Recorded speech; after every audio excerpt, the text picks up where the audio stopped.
Hello. Hello. Good evening. Welcome to the Mixer. And we have the first panel. And we're going to be talking about platform and protocol adoption.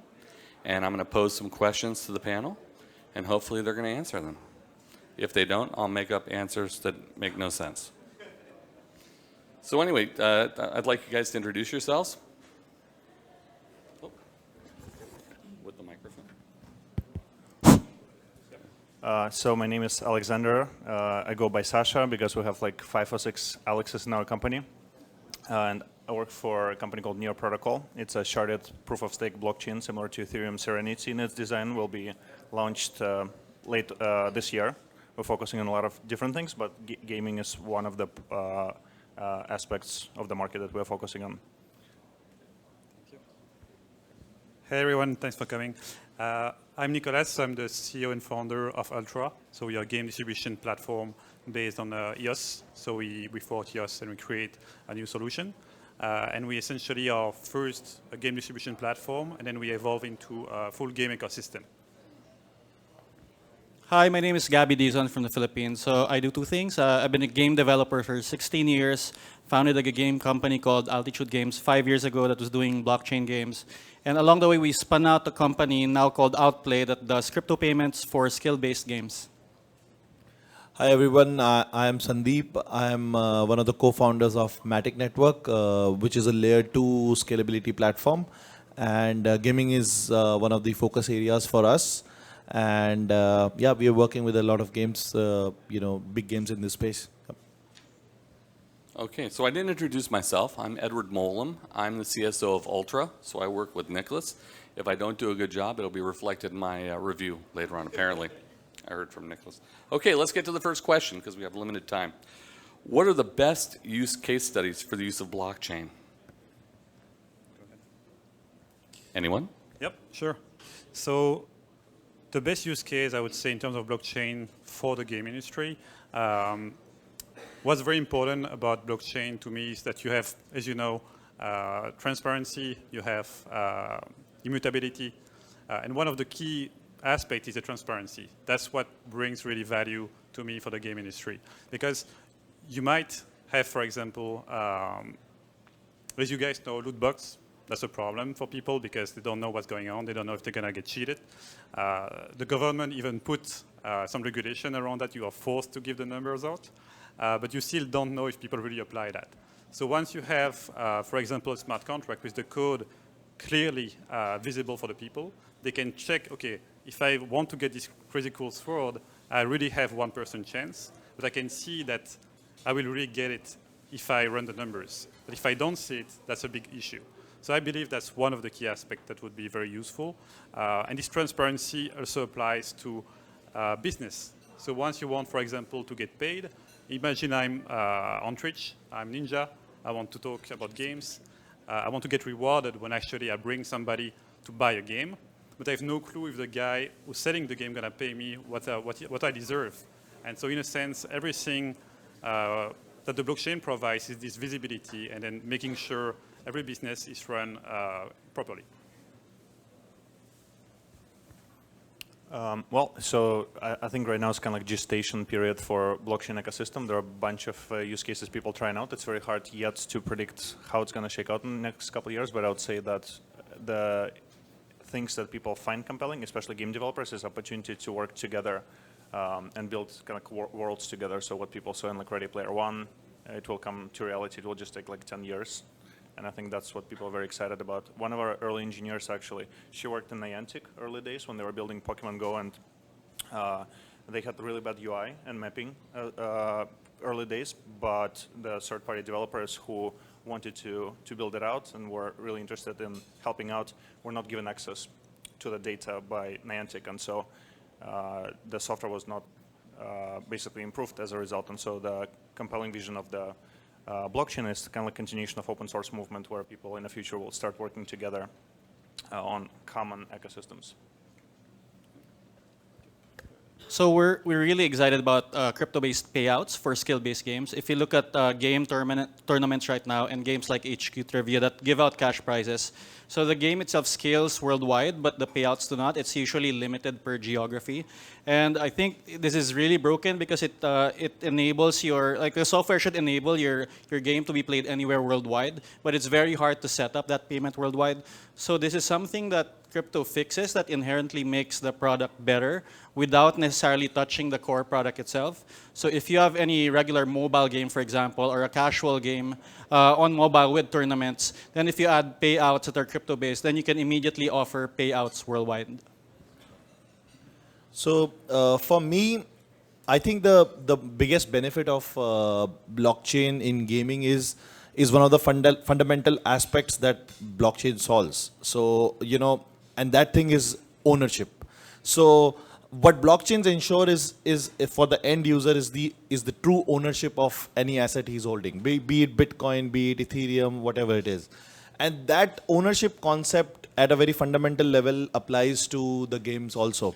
And we have been to many blockchain gaming events, and blockchain gamers at times say that they were playing a game for 8 hours a day for months at a stretch, and then whatever assets they had, later on the game went away and then they lost everything. So they don't control the ownership of the assets that they're really winning in the game. I think that's one of the key aspects of the user side that helps. And then as some of the panelists said, that it due to that core fundamental tenet of ownership, it also creates opportunities for creating these shared economies. And you have these amazing use cases like Gabby building battle racers inside the Decentraland universe, where you can have races within some physical world in a place, and people can actually buy land and build Grand Prix circuits inside that, and where they can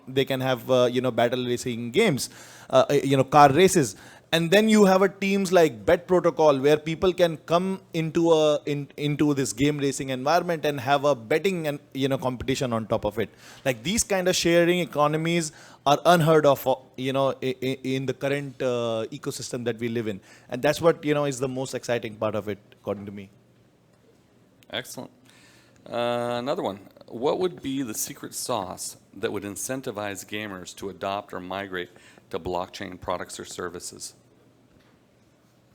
Okay, so I was talking about payouts, and we have a really simple hack that we're doing to get people to adopt crypto, is that don't ask them to open a wallet until the last possible second when they have to. So for example, if you have a tournament and a prize, we don't ask them to open a tournament until a wallet until we tell them that we have a prize. So if you've won $100, would you want to open a wallet? Then you would really be incentivized to do it. So I think we have to kind of bridge the gap between the mass market that doesn't really think of blockchain and the natural uses that it has. And yeah, this is one of the applications that we're really excited about. Yep. I would say, to me, as a gamer, what I would want to see is, like, for example, real AAA games, like really cool, adopting blockchain. So if you think about it, a successful AAA games, you're going to have, what, 60%, 70% of the AAA games going to be successful. Maybe 10 to 15% of the indie is going to be successful. But indie game which is successful is like 100,000 downloads, 200,000 downloads, like successful. AAA games like 10 million, 20 millions. So which means when you have like, if you manage to gather two AAA games, like providing a framework that has legal compliant, data compliant, new revenue streams, access to new markets, all those items will incentivize the AAA games to build something using blockchain. And then when you have this cool game, like, I don't know, Assassin's Creed, if you want then to play it, you will be included in the blockchain space. You're going to be using it, having the items without noticing anything about it. So to me, content is always key. It's been for many different type of platforms or product when it's launched. And that's what, to me, going to bring really the adoption to the market. Yeah, for me, if you think about incentives, yeah, you can think about crypto-native users trying becoming gamers, and so for them, like incentives, example of incentives would be, for example, like Coinbase Earn. So that's US-based exchange, and so they're playing around with Today it's tutorials. They give people tokens for watching kind of tutorials, understanding how different coins and cryptocurrencies work. In the future, what they will be doing, they'll be giving away actually free tokens for the use in particular games. And so the fraction of their crypto holders, which is like 30 million people, will be able to actually discover games through the Coinbase Earn. So that's one example. And when it comes to traditional gamers going into this industry, I agree completely. It's about content. It's about basically balancing compelling gameplay with the new economic systems enabled by blockchain, and that's a very tricky balance. So I think that you asked that, what's the secret sauce why, a gamer should use blockchain-enabled game. And, again, the example I would give is that, these games, due to that ownership thing where they can, win a particular asset in a game and take it to, let's say, OpenSea and sell it and make money. So, Gabby was giving me an example that his 10-year-old, kid, he plays Axie Infinity, and, and he asked $100 from his son, which he had to return, and he returned in ETH, which he had won playing Axie Infinity. So these kind of, the scenarios would, these kind of economies is one of the secret sauce that can fuel blockchain adoption. And then, I also agree that at the end, content and user experience is the most important thing of the game. If, combined with these things, this can come, there can be a breakout game which can go really popular. Yeah. Excellent. Gabby, that was very persuasive, your answer. I'm now ready to open my wallet at the last minute. So question number 3, what has been your most persuasive argument to potential customers on the value of using blockchain? It's very powerful. Could you repeat the question? Sorry. What has been your most persuasive argument to potential customers on the value of using blockchain? Yeah. So for me, I mean, it's again it's very clear that it defines the ownership, and it enables the shared economies. These two are one of the most important tenets, I think. And although these two seems to be very simple things, but these are very, very powerful in their overall essence for the games. And I think these are the most important items, I would say. So I evangelize blockchain games a lot, and I talk to a lot of people about why they should do it. And blockchain games come in different forms, but the most persuasive argument is you already spend so much time gaming. Would you want to earn a piece of that economy that you're building inside the game? And usually the answer is yes. Yeah, totally. And I would say one of the aspects that is important is effectively making more money, because if you can make some money, you can actually buy more content. If you're like in a very developed country, the money you're gonna get is maybe less important. But if you're in a like Southeast Asia, where people earn less money, they will be very happy to actually earn some money that they can respend to buy more content. And this revenue stream is also something that applies to the game developers in the game industry. When you go to them and you talk to the big publishers, you tell them they're gonna make more money. That's really what they care about. That's the end of the story. They're like, okay, that's a new market for us. Now we have, let's say, FIFA, for example. We can tokenize something specific within the game, and this is going to earn me more money. So it's all about proving to the big players why is it beneficial for them, and why is it beneficial for their users. And that's, to me, the evangelization that we should do to make sure we have like a wide adoption. Yeah, and I think we should be persuading gamers through experiences. So it's not about like persuasive arguments per se, but it's new platforms come along like every 10 years. Like social gaming became a thing, and then enabled friends to play between each other. Mobile gaming became a new platform and enabled casual games and free-to-play models and things like that. And so this is just new model. Which I think it's not about persuasion. It's more about building compelling gameplays, which also open up new functionalities. That we just discussed. Perfect, thank you. So, recent, as the value proposition you were saying, so, I was discussing with Rene, like from Chainbreakers, so he's also building a game on Matic. So, we were discussing that in let's say Chainbreakers, you have some bosses in every stage, right? And you kill that boss, and, you get registered on the blockchain that in that particular stage you were the first guy to kill that boss. And that in the ownership part of it is the beautiful part is that nobody can take away from you. Like even after 20 years, if that game becomes a legendary game, you can still say that, hey, I defeated the first boss in this game. So these kind of things which are not possible in the current kind of centralized games. Yeah. Wow, that's a great answer, actually. Let's see. Number 4. What's the blocker for true adoption by consumers? So for me, the true blocker is really wallet adoption. It's not really easy to use a wallet, and to use the blockchain in some sense, you kind of need some kind of wallet to store your assets in. So now either you have to download the wallet, or the user experience is very rough, and very few people, apart from the early adopters, still have it. So I think once we get to a world where there are maybe billions of wallets, and I think that's probably coming in like sooner than we think. Yeah, we're still super early in that cycle, and we need wallet adoption to be really ubiquitous. Yeah, fully agreed. The second aspect I think is quite important is the fact it should be easy. So if you have a solution when, like for example, you have Google, now you can log in with Google. It's simple. You don't need to create a new account every time you join a new application or service. And I believe that should be the same case with the wallet.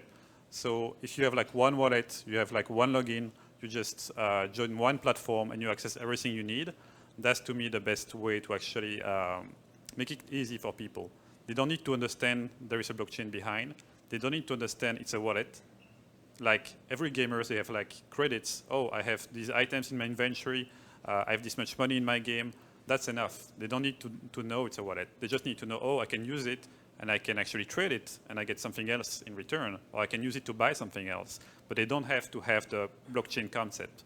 Like you don't need to know it's a MySQL behind your, I mean, nobody cares. It's really about what's the usage of it. I agree. So like there is a lot of work that needs to be done on on-ramps and off-ramps in addition to better wallets. So wallets is another big thing. I completely agree. Putting like MetaMask Web3 wallets in front of mass market doesn't make any sense.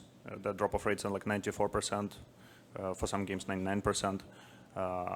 And on infrastructure itself also needs to improve. So lack of token standards is a big issue, I think, outside of Ethereum ecosystem. And then also the compute resources is also the ability to understand what's the resources that you're paying for as a game developer is also important. And so different blockchains approach it differently. And so that's also kind of like a bottleneck today. And then finally, then ability to scale across many users. If you're building decentralized system, that's also another unsolved thing in a development. Perfect. Yeah. I will just add a quick one before, which is also about the payments. Because when you need to pay with something you don't understand, it's very complicated. You don't know how much money it's going to cost you. But actually, if you use PayPal or credit card or whatever system, and the wallet does it for you, that's all you need. You don't need to know about the rest. Yeah, I mean, as Gabby rightly said, that the user experience is the biggest problem. And that comes from many parts. So wallet is, of course, one of the biggest challenges. That is, but because it spoils the on-ramp experience. But apart from that, blockchains have been traditionally like very slow, and doing transactions on the blockchains is also very costly. So those two things also add to the bad user experience. Like imagine you are playing a game, and it expects you to do transactions on Ethereum blockchain. You first have to go to an exchange, buy Ethereum, bring it back to your MetaMask, now do transactions, right? So it's almost like 7-8 steps before you can actually start playing the game. So those are also one of the biggest challenges. And with wallets coming up these days like Portis and Taurus and meta transaction services, that user experience is slowly evolving, and it will be in a much better space soon. Yeah. Good. Okay. Next question. When do you anticipate the first major companies to move into the blockchain space? I think they're already doing it. They just don't say it. But yeah, I think many big companies, and actually in different continents, are all moving to blockchain. They just don't specifically explain it. But I think if you guys check in the coming months, you're going to start to see some important news about who's moving to the blockchain. Because some, like for example, Kakao, they are moving into the blockchain as a technology. Like they're creating their own chain, for example. But you're going to have also lots of the big publishers or console manufacturers who actually are already working on these kind of technologies. But I believe when it's going to be out, people are going to be probably surprised of what's really happening behind the scene, I think. Yeah, I'm actually not in touch with as many bigger like AAA players as Nicolas. So the ones I know, they're definitely not doing much beyond kind of like POC stage, but I'm sure they might have some other apps. I think that they're gonna come in later on. We'll have to kind of like pay the price. Somebody else, basically like smaller company, will have to validate the usage, and they'll come later, a couple of years later, and swoop in. Similar things happen with social gaming space when Electronic Arts and Disney bought Playdom, Playfish after those companies got some usage. Unfortunately, those companies got shut down later. But I think that's how it evolves, but I could be wrong.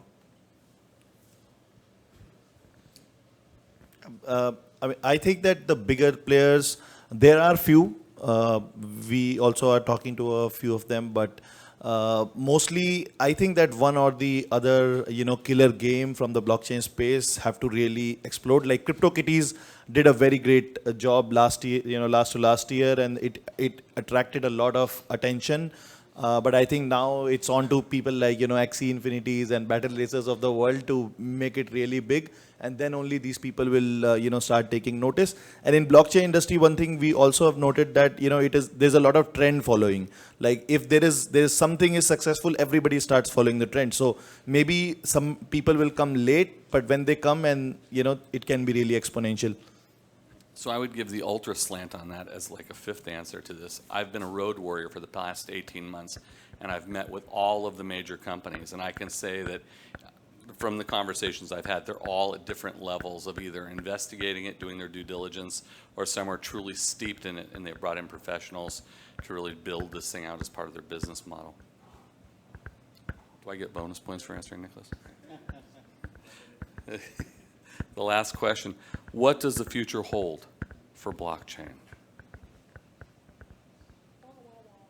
So I think we'll have wallets where people own maybe hundreds of items representing, different games, virtual worlds that they live in. And we may be within 10 years away from people being a millionaire purely in digital items. Well, I was watching a Netflix documentary where it was being mentioned that in America, like the gaming industry is, I think, $132 billion. And they said that it's movie industry, NBA, basketball, baseball, and, 2-3 more industries combined, bigger than that, right? So future, like long-term future, I don't know. But, I expect that in next, 4 to 5 years, blockchain gaming can acquire at least 10% share of that. Hopefully, that would be the hope from my side. Yep, I see it more in a sense that you won't really have blockchain games and then games. You are gonna just games using blockchain. I think most of them gonna adapt it in a way, because if it's proven to be better, if you don't use it, it's a problem, because essentially people are gonna flock to the other games which provide you the capacity to earn something. You're gonna have also all the peripheral jobs around the industry that gonna sparkle. Because, for example, if you take advertisement, which is something people don't really enjoy usually talking about, you have like 20 to 30% of fraud when people say, yeah, sure, this is how much impression you got, this is what you really have.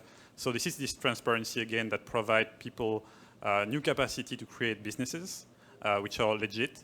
If you check, for example, when you had the iPhone, it created this whole new solution when, create my app on the iPhone and make it a business. So I see it a little bit as like the iPhone in a sense, when it's a new way for people to make business, which is going to create new type of features, new type of product, which is going to be exciting for the current players and users.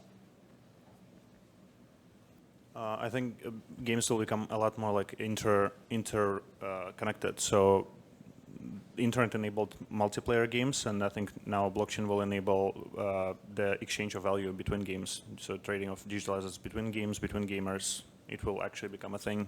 Standards today are not in place for that, but I think after 5-10 years, it will be like really collaborative, kind of like rise of fair game developer. It will be people who would be interested in opening up ecosystems, and it will be up to gamers to decide which ones they're going to be playing, open ecosystems or closed ecosystems. Good, thank you. So now we have some time set aside for question and answer. So if you have any questions out there, the guys would like to answer them.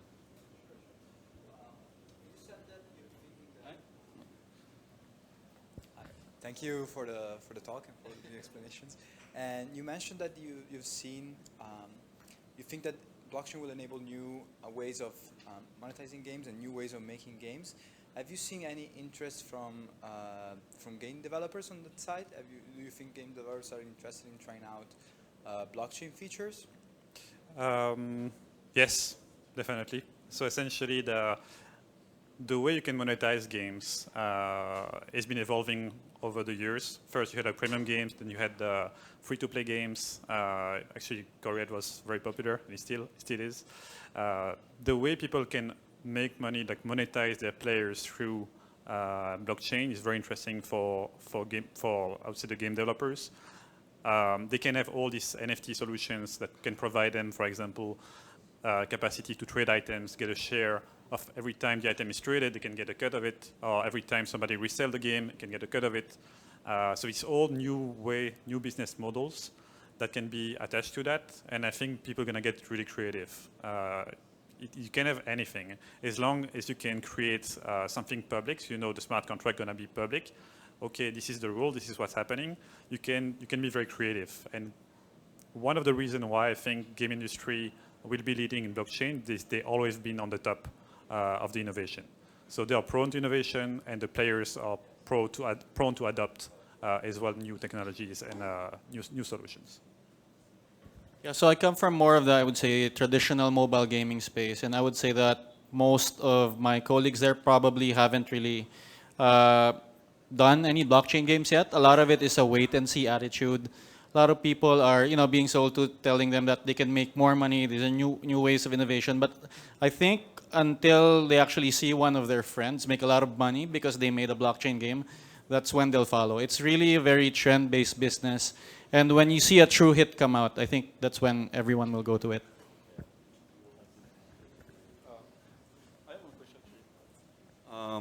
I wonder which type of game do you think is more sweet for blockchain games specifically, or for adoption of, like you say, the first big hit?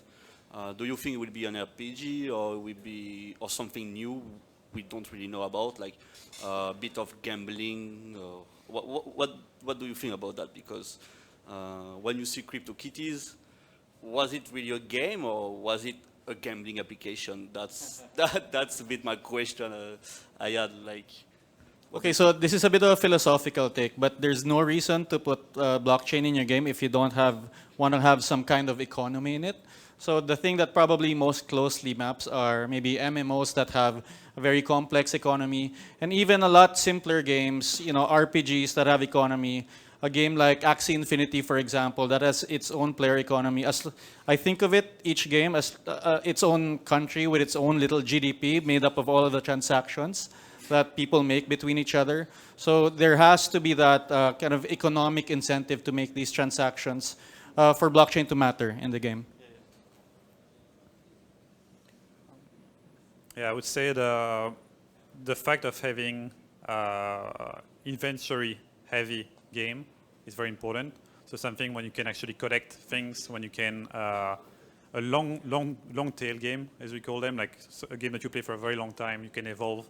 And the fact of being able, for example, to jump in the middle of the game and start directly is like a superhero level, because you actually spend some money. You can actually buy, the same way you can even buy a game account. Like right now you have, for example, World of Warcraft, people gonna sell account for $1,000. They're gonna get scammed, and Blizzard doesn't get a cut of it. The fact of having a game that adopts blockchain, for example, in a specific aspect, they can actually become attractive to people who want to jump the gun the same way we do with mobile games. Mobile games free to play, you spend money. You don't have pay to win in a sense anymore. It used to be like the trend, but now it's really like pay to progress. You're gonna spend money, you're gonna get faster quickly. and the game has to be adapted to this kind of process, I believe. Yeah, I would say right now it's also kind of like a period of experimentation. There are a bunch of different approaches people try, and like for example, like Forte Games focuses on like hardcore gamers, but then there are teams here in Korea focusing on mobile platform, and then people pick different kinds of games that worked out before, and experimenting with new stuff. So I think we'll have to just wait and see. It's very hard to predict. It will take like a couple of years to kind of see what actually emerges as something that works.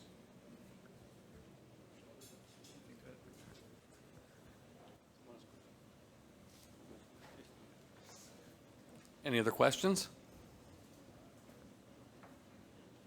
Anybody? Hello? Good. Thank you, guys. That was awesome. Thanks so much, everyone. You get the other microphone.